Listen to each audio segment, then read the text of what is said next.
3, 2, 1, start.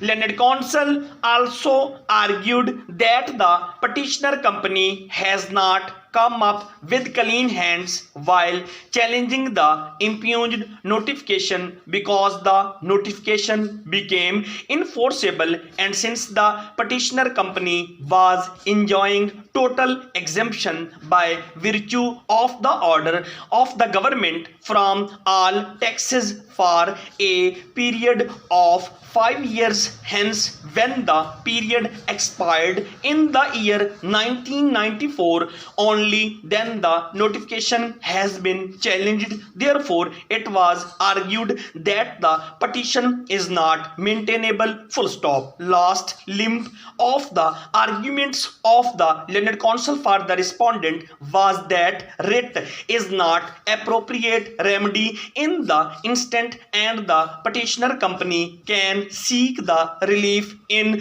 other forum. Full stop. New para. Learned counsel for the respondent in support of his argument has taken us again to sections 134 to 137. Full stop. His new point was that under section 134 a local council is to levy tax when directed by the government, and that under section 136 of the ordinance it is the government which frames tax schedule through which the local councils are guided while levying a tax. Full stop. He was also of the view that under section 137 if a local council fails to give effect to the direction of the government, then under subsection 2 of section 137 of the ordinance the government can make an order giving effect to its own direction. Full stop. New para.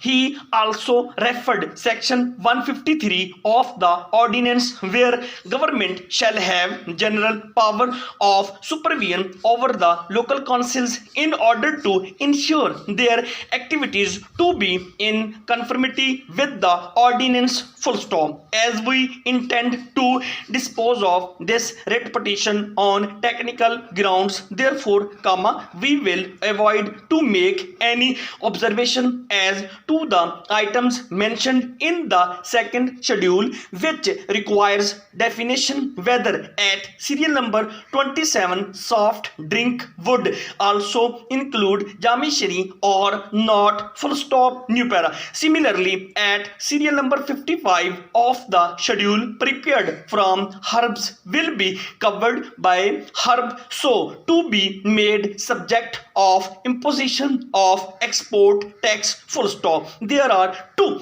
questions which required determination for the purpose of disposal of present writ petition. Full stop. Whether the provincial government can independently impose tax or it has to do it through the district council, to which our reply is that no tax can be levied by the provincial government under the ordinance. Full stop. It can only direct the local council to levy a tax fee enumerated in the second schedule. Full stop. Section 135 of the ordinance requires that all taxes. Full stop.